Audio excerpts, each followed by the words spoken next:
بسم اللہ الرحمن الرحیم۔ السلام علیکم۔ سین سٹوری کے دیکھنے والوں کو خوش آمدید۔ دوستو، اگر آپ نے ہمارے چینل کو سبسکرائب نہیں کیا تو سبسکرائب کر لیں، شکریہ۔ غربت کی وجہ سے ابا اور اماں نے مجھے دبئی بھیج دیا۔ وہاں جا کر 1-2 ماہ تو ایسے بھٹکتا رہا، مجھے کوئی کام نہ ملا۔ پھر آہستہ آہستہ وہاں کے لوگوں کو جاننا شروع کر دیا اور کچھ دنوں میں نے وہاں کے طور طریقے سیکھ لیے۔ اور پھر ایک رات میری قسمت جاگ اٹھی۔ میں پلیٹ فارم پر بیٹھا تھا تو مجھے ایک عربی عورت نظر آئی اور وہ مجھے اپنے ساتھ لے گئی۔ وہ شادی شدہ نہیں تھی، مجھے اس سے محبت ہو گئی۔ میں نے اپنے سے 30 سال بڑی اس عربی لڑکی سے شادی کر لی جو بہت امیر تھی۔ وہ مجھے کوئی کام نہ کرنے دیتی اور روز رات کو 1 گلاس گرم دودھ پلا کر سو جاتی، اور ہر مہینے کے بعد میرے گھر والوں کو لاکھوں روپے بھیجا کرتی تھی۔ مجھے اپنی بیوی پر بڑی حیرت ہوئی کہ یہ مجھ پر اتنی مہربان کیوں ہے۔ ایک رات میں دودھ پینا بھول گیا تو اس رات مجھے نیند بھی نہ آئی۔ تھوڑی دیر بعد میری بیوی کو لگا کہ میں سو گیا ہوں تو میری روح لرز کر رہ گئی جب اس نے میرے ساتھ آج بھی میری بیوی نے مجھے 1 لاکھ روپے دیے اور کہا کہ میں یہ اپنے اماں ابا کو بھیج دوں۔ اپنے گھر والوں سے اس کی سخاوت پر میں ہمیشہ ہی حیران رہ جاتا کہ وہ مجھے بنا کسی کام کیے لاکھوں روپے دے دیتی ہے اور کہتی ہے کہ اپنے گھر بھیج دو۔ میں اپنی بیوی سے بہت خوش تھا کیونکہ بنا کسی کام کے اور بنا محنت کے ہی میں لاکھوں میں کھیل رہا تھا۔ میں نہیں جانتا تھا کہ جس دن مجھے پتہ چلے گا کہ اس مہربانی کے پیچھے کیا وجہ ہے، میرے قدموں تلے سے زمین نکل جائے گی۔ میں نے لاکھوں روپے کے لیے فوراً ہی بینک کی طرف روانہ ہو گیا۔ میرے گھر والے بھی بہت خوش تھے کیونکہ انہیں ہر مہینے ایک بڑی رقم مل جاتی تھی۔ میں جب بھی پاکستان واپس آنے کی بات کرتا تو میری ماں، جو کہ میری سگی ماں نہیں تھی، آگ بگولا ہو جاتی اور مجھے صاف منع کر دیتی اور کہتی ہے کہ پاکستان آ کر کیا کرو گے؟ پھر پہلے کی طرح نکمے بن کر گلیوں میں گھومتے پھرو گے، وہاں رہ کر کماؤ۔ میری بیوی بھی نہیں چاہتی تھی کہ اب میں واپس جاؤں، اسی لیے میں یہاں آرام سے رہ رہا تھا۔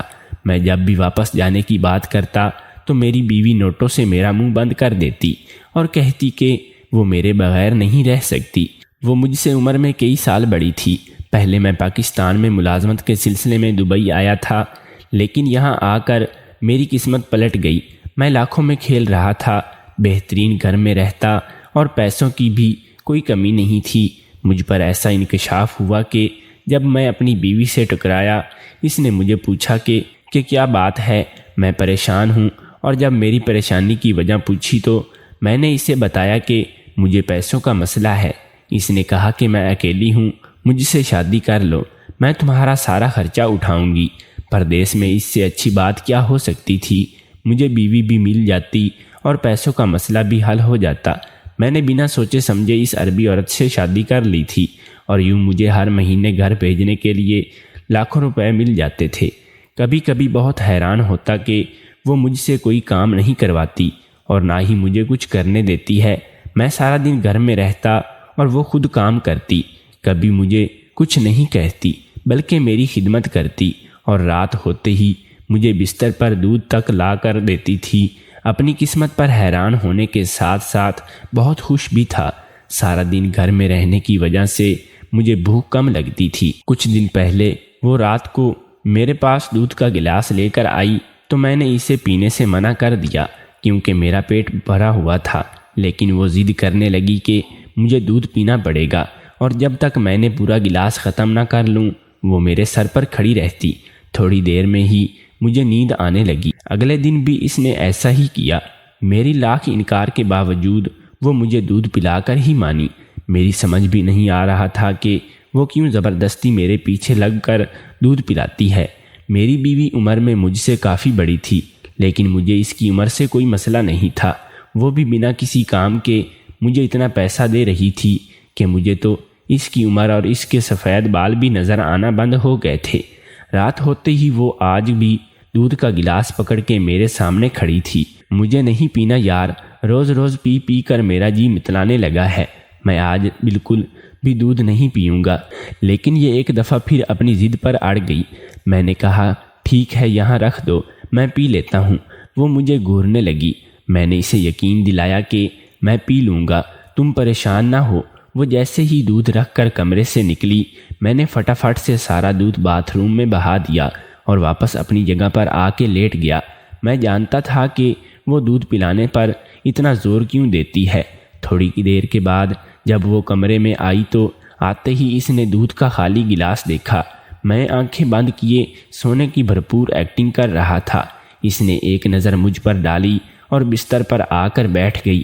کچھ دیر کے بعد اس نے جو کیا میرے لیے ایک دم غیر یقینی تھا۔ میری روح تک لرز اٹھی تھی جب اس نے ہم 2 بھائی اور 8 بہنیں تھے۔ میری ماں کے سر پر بیٹیوں کی شادی کی فکر سوار تھی۔ ہم کرائے کے گھر میں رہتے تھے اور وقت پر کرایہ نہ دینے کی وجہ سے کرایہ دار اماں کو روز گالیاں دے کر چلا جاتا اور ساتھ یہ بھی کہتا کہ اگر کرایہ نہ دیا تو وہ اس گھر سے ہمیں نکال دے گا اور ہمارا سارا سامان بھی باہر پھینکوا دے گا۔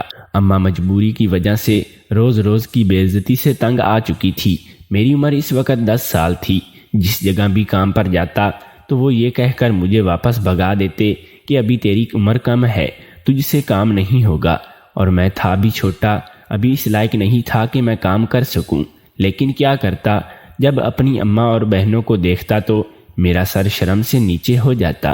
مجھے کیسے بھی کر کے اپنی اماں اور اپنی بہنوں کی عزت بچانی تھی۔ ہمارے گاؤں سے ایک لڑکا دبئی گیا ہوا تھا۔ دبئی جانے سے پہلے ان کے حالات بھی بالکل ہماری طرح ہی کے تھے، لیکن اب وہ ہمارے گاؤں میں سب سے زیادہ رئیس مانے جاتے تھے۔ ایک دن اس لڑکے کا باپ ہمارے گھر کے قریب سے گزر رہا تھا تو اس نے اماں کو کہا کہ وہ مجھے باہر ملک بھیج دے تو اچھی آمدنی ہو جائے گی۔ اس وقت میری عمر 15 سال ہو چکی تھی۔ اماں نے میری بہنوں کی شادی کے لیے جو جمع پونجی اکٹھی کر کے رکھی تھی وہ سب اس نے مجھ پر لٹا دی اور اس آدمی نے کہا کہ اس سے ہمارے سارے مسئلے حل ہو جائیں گے۔ اس نے اماں سے 1 لاکھ روپے لیے اور میری دبئی جانے کی ساری تیاریاں کی، اور اماں نے اپنی ساری زندگی کی جمع پونجی مجھ پر لگا دی تھی، اور اب وہ بس یہی چاہتی تھی کہ میں دبئی جاتے ہی انہیں پیسے بھیجنا شروع کر دوں۔ جب میں دبئی آیا تو میرے پاس کوئی نوکری نہیں تھی، ہر جگہ خوار ہوا اور پھر نہ کہ اس عورت سے ملا تھا، اور جب میں نے واپسی کی بات کی تو اماں نے مجھے بہت ذلیل کیا۔ وہ نہیں چاہتی تھی کہ میری بیوی جس سے مل کر مشکلیں حل ہو گئی ہیں، اب میری ماں بھی مجھ سے بہت خوش تھی۔ میری 4 بہنیں بھی شادی کر کے اپنے گھروں میں جا چکی تھیں۔ میری بیوی میرے سوتے ہی میرے پاس آئی اور اس نے میرے ساتھ وہ سب کیا جو میں سوچ بھی نہیں سکتا تھا۔ وہ 2 گھنٹے تک میرے ساتھ میں جو سونے کی طرف ایکٹنگ کر رہا تھا اپنی جگہ ساخت لیٹا تھا۔ مجھے ڈر تھا کہ میں نے اگر سانس بھی زیادہ زور سے لی تو وہ سمجھ جائے گی کہ میں جاگ رہا ہوں۔ میں نے خود پر قابو پایا اور اس کے آگے ایسے ہی پڑا رہا جیسے سو رہا ہوں۔ اس نے آہستہ آہستہ میرے قریب آ کر میری نیند کا اندازہ لیا کہ میں کتنی گہری نیند میں ہوں، یعنی ذرا بھی حرکت نہیں کی، اور اسے بالکل پتہ ہی نہیں چلا کہ میں نے دودھ پینے کے بجائے پھینک دیا تھا اور میں جاگ رہا ہوں۔ میری بیوی دبئی میں اکیلی رہتی تھی۔ وہ بھارت سے دبئی کام کے سلسلے میں آئی تھی۔ اس کا پورا گھرانہ بھارت میں تھا۔ وہ کافی سال یہی کام کرتی اور اپنا گھر چلاتی رہی۔ اس کی تنخواہ اتنی زیادہ نہیں تھی کہ وہ اپنی پوری فیملی کے خرچے کے ساتھ ساتھ ان کی خواہشات بھی پوری کر سکے۔ ہر روز اس کے گھر والے اسے فون کرتے اور زیادہ پیسے بھیجنے کے لیے مجبور کرتے۔ وہ اب بہت تنگ آ چکی تھی اور 3 نوکریاں کرنے کے باوجود بھی وہ اپنے گھر والوں کو مطمئن نہیں کر پا رہی تھی۔ ایک دن حالات سے تنگ آ کر اس نے ایک امیر شیخ سے شادی کر لی تھی۔ اس وقت وہ بہت جوان تھی، اسی لیے اس شیخ نے شادی کر کے اسے پیسہ گھر سب کچھ دے دیا۔ شیخ کے مرنے کے بعد ہی اس نے مجھ سے شادی کی تھی، لیکن مجھے یہ نہیں پتا تھا کیونکہ مرض شادی نہیں بلکہ وہ تو شادی کے بعد ہمارے بچوں کے لیے مجھے ایک ہاسپٹل لے گئیں اور ڈاکٹر سے عربی میں کچھ کہا۔ اس کے بعد ڈاکٹر نے مجھے کچھ ٹیسٹ کروانے کے لیے کہا۔ میرے ٹیسٹ کی رپورٹ آ گئی تھی۔ ڈاکٹر نے عربی میں میری بیوی کو کچھ سمجھاتے ہوئے کہا، میرے لیے کچھ دوائیاں دے دیں۔ میری بیوی نے مجھے بتایا کہ میرے ساتھ کچھ مسئلہ ہے اور مجھے کچھ وقت تک یہ دوائی کھانی ہوگی۔ اب مجھے روز وہ دوائیاں کھلاتی۔ میں بھی چاہتا تھا کہ ہمارے بچے ہو جائیں تاکہ وہ مجھے ہمیشہ ایسے ہی اپنے پاس رکھے۔ اسے عیاشی والی زندگی کی لت لگ گئی تھی۔ بس مجھے اس کی دودھ پلانے کے طریقے پر شک تھا، اسی لیے اس رات میں نے دودھ پینے کے بجائے باتھ روم میں پھینک دیا تھا۔ اس وقت تک میں نہیں جانتا تھا کہ اس کی کیا مقاصد ہے، لیکن دودھ نہ پینے کی وجہ سے مجھے نیند بھی نہیں آئی تھی، اسی لیے میں اس ٹاسک کو جان سکا تھا کہ کیوں اس نے مجھ سے شادی کی اور کیوں وہ میرے گھر کا خرچہ اٹھا رہی تھی۔ اگلی صبح اٹھنے کے بعد میں نے بالکل ظاہر نہیں کیا کہ رات میں جاگ رہا تھا۔ مجھے سب پتہ چل گیا ہے، میں بس یہاں سے بھاگنا چاہتا تھا۔ میں نے اپنی بیوی کے ساتھ ناشتہ کیا اور وہ روز کی طرح اپنے آفس چلی گئی۔ وہ ایک کاروبار چلاتی تھی۔ میں روز اس کے جانے کے بعد کمرے میں آ کر ٹی وی چلا لیا کرتا تھا، لیکن آج میں کمرے میں نہیں آیا تھا۔ مجھے کسی بھی صورت میں اس بنگلے سے جانا تھا۔ کل اپنی بیوی کے جانے کے بعد خود بھی اپنا پاسپورٹ اور پیسے جیب میں ڈال کر دروازے کی طرف بڑھ گیا، لیکن مجھے حیرت کا شدید جھٹکا لگا جب گھر کے گارڈز نے مجھے باہر جانے سے روک دیا اور کہا کہ میڈم کی اجازت نہیں ہے کہ آپ کہیں باہر جائیں۔ میں نے گارڈ سے کہا کہ میں صرف قریب ہی ایک سٹور تک جا رہا ہوں، لیکن وہ نہیں مانا اور میں بوجھل قدموں سے واپس اپنے کمرے میں آ گیا۔ میرے بھاگنے کا کوئی راستہ مجھے نظر نہیں آ رہا تھا، لیکن کل رات کے بعد میرا یہاں رکنا بالکل بھی ممکن نہیں تھا۔ میری بیوی تو میرے ساتھ اس کے آگے سوچ کر بھی میرے رونگٹے کھڑے ہو گئے۔ میرے پاس تو فون بھی نہیں تھا۔ میں گھر بھی اپنی بیوی کے سامنے اس کے فون سے فون کرتا تھا۔ پریشانی کے عالم میں شام ہو گئی، لیکن مجھے ایسا کچھ سمجھ نہیں آیا کہ جس کے ذریعے میں یہاں سے بھاگ سکوں۔ شام ہو گئی تھی۔ گارڈز نے شاید اسے میرے باہر جانے سے متعلق بتا دیا تھا۔ وہ آتے ہی مجھے پوچھنے لگی کہ میں تو کہاں جا رہا تھا۔ میں نے اسے کہا کہ مجھے گھر سے باہر جانا تھا، میرا دل نہیں لگ رہا تھا۔ اس نے مجھے سختی سے باہر جانے سے منع کر دیا۔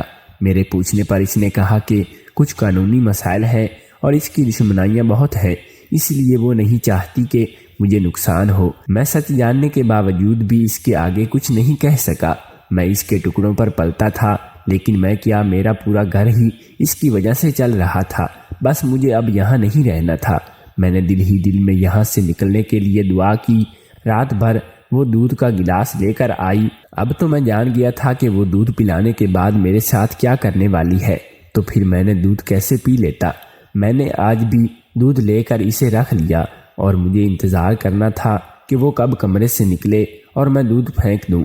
وہ جیسے ہی کمرے سے نکل کر گئی، میں نے دودھ باتھ روم میں پھینک دیا اور گلاس پکڑ کر بیڈ پر ایسے ہی بیٹھ گیا جیسے دودھ پی رہا ہوں۔ میری بیوی جب واپس آئی تو میرے ہاتھ میں گلاس دے کر مطمئن ہو گئی۔ میں نے پھر سے سونے کی ایکٹنگ کی اور کچھ ہی دیر بعد وہ پھر سے میرے قریب آئی تھی۔ کل رات کی طرح اس نے آج بھی گارڈ کی مدد سے مجھے گاڑی میں لٹا دیا۔ میں آج بھی جاگ رہا تھا، لیکن کچھ کر نہیں سکتا تھا۔ وہ گاڑی میں میرے برابر بیٹھی تھی۔ کچھ دیر گاڑی سڑکوں پر دوڑتی رہی اور پھر ایک جگہ رک گئی۔ میری آنکھیں بند تھی، لیکن میں جانتا تھا کہ مجھے آج بھی وہیں لایا گیا ہے جہاں کل لایا گیا تھا۔ میری جان نکل رہی تھی۔ 2 آدمی مجھے چادر اوڑھ کر اندر لے گئے تھے۔ آج بھی میرے ساتھ وہی سب ہونے والا تھا۔ میرا دل چاہا کہ میں چیخ چیخ کر اپنی بے بسی پر روؤں۔ اب تو میرے رونے پر بھی کوئی اختیار نہیں تھا۔ میرا ذرا سا بولنا بھی میرے لیے ایک بڑی مشکل کھڑی کر سکتا تھا۔ میری بیوی مجھ پر لاکھوں روپے خرچ کر چکی تھی۔ اب وہ کسی بھی صورت میں مجھے اتنی آسانی سے نہیں چھوڑ سکتی تھی۔ میں آنکھوں کو سختی سے بند کیے اپنے ساتھ ہونے والی زیادتی پر ایک ماتم کر رہا تھا۔ میری ماں نے اپنے باقی بچوں کی اچھی زندگی کے لیے میری زندگی کی قربانی دے دی تھی۔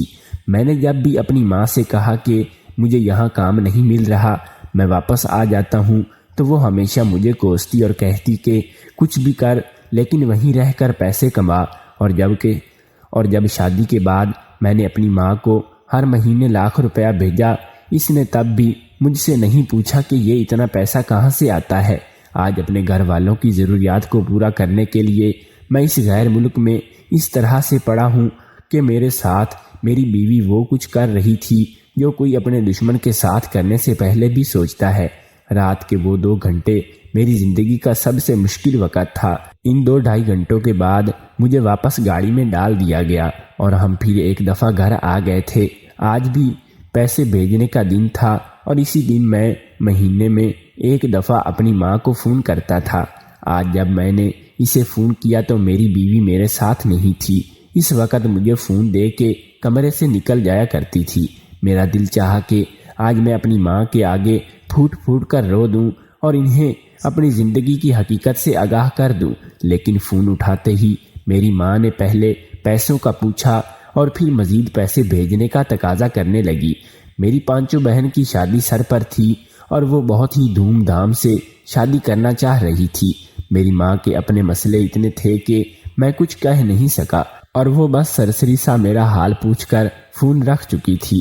میں سرد آہ بھرنے کے بعد اپنے ساتھ ہونے والے ظلم کو سوچنے لگا۔ آج جب دودھ کا گلاس میرے سامنے آیا تو میں نے اپنی بیوی کو اپنے پاس بٹھایا اور کہا کہ مجھ سے ایک وعدہ کرو، اگر مجھے کچھ بھی ہو جائے تو تم میرے گھر والوں کو باقاعدگی سے پیسے بھیجتی رہو گی۔ میری ماں بہنیں ہر مہینے پیسوں کا انتظار کرتی ہیں، تو میری طرف سے یہ ذمہ داری اٹھا لیا کرو۔ میری بات سن کر وہ کچھ جان گئی تھی، لیکن میں نے اس سے یہ کچھ بھی ظاہر نہیں کیا کہ میں یہ سب کیوں کہہ رہا ہوں۔ اس نے مجھ سے وعدہ کیا کہ وہ پوری زندگی میرے گھر پیسے بھیجنے کے لیے پابند رہے گی۔ وہ مجھ سے جاننا چاہتی تھی کہ میں ایسا کیوں پوچھ رہا ہوں، لیکن میں نے اسے نہیں بتایا کہ میں اس کی اصلیت جان چکا ہوں۔ میں نے دودھ کا گلاس آج اس کے سامنے ہی پورا خالی کر دیا۔ میں خود بھی سو جانا چاہتا تھا، اب میں اور اذیت برداشت نہیں کر سکتا تھا۔ مجھے لگ رہا تھا کہ اب میں زندہ نہیں رہ سکوں گا۔ یہ رات میری زندگی کی آخری رات تھی اور اسے میں اپنی مرضی سے جینا چاہتا تھا، کیونکہ میری زندگی سے زیادہ میری موت ان کے لیے فائدہ مند ثابت ہوتی۔ اماں بھائی کا فون آ رہا ہے۔ وہ فون لے کر اماں کے کمرے کی طرف بھاگ گئی۔ اماں بھائی سے کہہ دو کہ اگر میری شادی کے لیے زیادہ کچھ نہیں بھیج سکتے تو ہم سے بات کرنے کی کوئی ضرورت نہیں ہے۔ میں نے اس کو فون اٹھانے سے پہلے ہی اپنی بات کہہ دی۔ ماں نے جیسے ہی فون اٹھایا تو آگے سے کسی نے اماں کو بھائی کے مرنے کی خبر سنائی اور اس کے ساتھ ہی بتایا کہ اب ہر مہینے لوگوں کو 1 لاکھ کے بجائے 2 لاکھ روپے ملا کریں گے۔ اماں کافی دیر روتی رہی اور پھر انہیں صبر آ گیا۔ ایک بچے کو قربان کر کے وہ اپنے دوسرے بچوں کی زندگی بسا چکی تھی۔ اماں نے آنسو پونجھ دیے۔ بھائی کے مرنے کے بعد بھی ہمیں مستقل 2 لاکھ روپے ماہانہ ملتے رہے۔ اس رات جب میری بیوی میرے پاس آئی تو اس نے مجھے اپنے گاڑی کے ساتھ اٹھا کر گاڑی میں ڈالا تھا اور کچھ دیر کے بعد ہم ایک عمارت میں تھے جو شاید ایک ہاسٹل تھا، ایک چھوٹا سا شہر سے ہٹ کر بنا تھا۔ میری بیوی مجھے اولاد کے لیے علاج کی غرض سے اسی ہاسٹل لائی تھی۔ یہاں مجھ پر انکشاف ہوا کہ میرا کچھ دنوں بعد آپریشن ہونے والا ہے۔ اتفاق سے ایک ڈاکٹر اردو میں بات کر رہا تھا جو مجھے سمجھ آ رہی تھی۔ مجھے پچھلے کچھ دنوں سے یہاں روز لایا جاتا اور میرے مختلف ٹیسٹ کا تعلق ہرگز بھی اولاد کے نہ ہونے سے ہو رہے تھے۔ میرے ٹیسٹ نہیں تھا بلکہ میرے تو جسم کے سب ہی اعضاء کے ٹیسٹ کیے جا رہے تھے۔ کچھ ٹیسٹوں کی رپورٹ ٹھیک نہیں تھی جس کے لیے مختلف دوائیاں دی جا رہی تھی۔ میرے جسم میں خون کی کمی بھی تھی، مجھے ہر رات خون بھی چڑھایا جاتا اور اگلے دن پھر سارے ٹیسٹ دوبارہ کروائے جاتے۔ مجھے ابھی تک صحیح طرح سے پوری بات سمجھ نہیں آئی تھی کہ مجھے کس مقصد کے لیے یہاں لایا گیا ہے اور کون سا آپریشن ہوتا ہے، کیونکہ یہ تو میں اچھی طرح سمجھ گیا تھا کہ بات اولاد کی نہیں ہے بلکہ اصل معاملہ کچھ اور ہے۔ اگلی ہی رات یہاں آنے کے بعد مجھے بھی پتا چلا کہ میری بیوی کا اور اس کے پہلے شوہر سے ایک بیٹا تھا جو میرا ہم عمر تھا۔ یہ بات میرے لیے بہت شدید جھٹکے کا باعث تھی۔ میری بیوی نے مجھے یہی بتایا کہ اس کی پہلے شوہر سے کوئی اولاد نہیں تھی اور اسی لیے اب وہ جلدی اولاد چاہتی تھی۔ اس کے بیٹے کے لیور میں کچھ مسئلہ ہو گیا تھا جس کی وجہ سے اسے ایک ایسے شخص کی ضرورت تھی جو اسے اپنا یور دے دیتا، اور وہ شخص میں تھا جسے اس کی ماں قربانی کا بکرا بنا چکی تھی۔ مجھے اب سمجھ آ رہا تھا کہ بنا کسی کام کے کیسے ہی مجھے ہر مہینے 1 لاکھ روپے دینے کی کیا وجہ تھی۔ میں بھی کتنا بے وقوف تھا جو اپنی بیوی کی مہربانی سمجھ رہا تھا۔ میں بھول گیا تھا کہ ہر کام کی ایک قیمت ہوتی ہے۔ مجھے قیمت ادا کی جا رہی تھی، بس کام لینا باقی تھا۔ جب میں اپنی بیوی کی گاڑی سے ٹکرایا اور اس نے میری مجبوری جانی تو اس کے منصوبہ بنایا کہ مجھے بنا بتائے میرے لیور کا اپنے بیٹے کو دلوانے کے لیے اس نے منصوبہ بنایا تھا۔ اس نے مجھے صرف اپنی شادی کے بارے میں بتایا تھا، اپنے بیٹے کے بارے میں کچھ بھی نہیں بتایا۔ شادی کے بعد وہ مجھے اولاد کا کہہ کر ڈاکٹر کے پاس لے کر گئی تاکہ میرا ٹھیک طرح سے چیک اپ کر سکے۔ مجھے عربی نہیں آتی تھی، اسی لیے اس نے اس بات کا فائدہ اٹھایا۔ اب جب کہ میری ساری رپورٹس آپریشن کے لیے بالکل ٹھیک آ گئی تھیں تو کسی بھی دن میرا آپریشن کیا جاتا۔ میری بیوی یہ سب غیر قانونی طریقے سے کر رہی تھی، اسی لیے رات کے اندھیرے میں مجھے بے ہوشی کی حالت میں ہاسپٹل لایا جاتا۔ اب جب کہ میں سچائی جان چکا تھا تو میں یہاں سے بھاگنا چاہتا تھا، لیکن میری آزادی کے سارے دروازے بند ہو چکے تھے، اور سب سے بڑھ کر میرے گھر والوں کو بھی میری ضرورت نہیں تھی۔ ان سب کے لیے میں بس ایک نوٹ بنانے والی مشین بن چکا تھا۔ پھر میں نے یہاں سے بھاگنے کی کوشش کی، لیکن میں بھاگ کر جاتا تو کہاں جاتا، اسی لیے آخری رات میں نے اپنی بیوی سے پیسے گھر بھیجنے کا وعدہ کر لیا تھا۔ میں جانتا تھا کہ اسے پیسے کا کوئی کمی نہیں ہے اور وہ لازمی میرے گھر میں پیسے بھیجے گی۔ میں نے اپنی مرضی سے اپنی موت کا راستہ چن لیا تھا۔ دودھ پینے کے فوراً بعد میں نے ایک خط پر سب کچھ لکھ کر اپنے سامان میں رکھ دیا تھا، جس میں نے صاف لکھا تھا کہ میں سچ جاننے کے باوجود بھی اپنی بیوی کے بیٹے کو اپنا لیور دینے کے لیے راضی ہوں۔ یہ خط میں نے اپنی بیوی کے نام لکھا تھا۔ وہ میرے گھر والوں کو پیسے بھیجنا نہ بھولی۔ مجھے اب بھی اپنے گھر والوں کی فکر تھی، اسی لیے میں نے خط میں دوبارہ لکھا۔ میں جانتا تھا کہ میرے مرنے کے بعد میرا سارا سامان کھولا جائے گا اور میری بیوی تک یہ خط پہنچ جائے گا۔ ایک ماں تھی جس نے اپنے بیٹے کو بچانے کے لیے میرا استعمال کیا، اور ایک وہاں تھی جس نے پیسوں کے غرض سے مجھے ایک غیر ملک میں تنہا چھوڑ دیا۔ میری ماں نے کبھی ایک دفعہ بھی نہیں کہا کہ بیٹا واپس آ جا، نہیں رہ سکتا وہاں تو گھر واپس آ جا۔ بس اسی سوچ نے مجھے یہ فیصلہ کرنے پر مجبور کر دیا۔ میں اس اماں کو اس کی بیٹی کی زندگی تحفہ کر دوں جو اپنی اولاد کے لیے تڑپ رہی ہے۔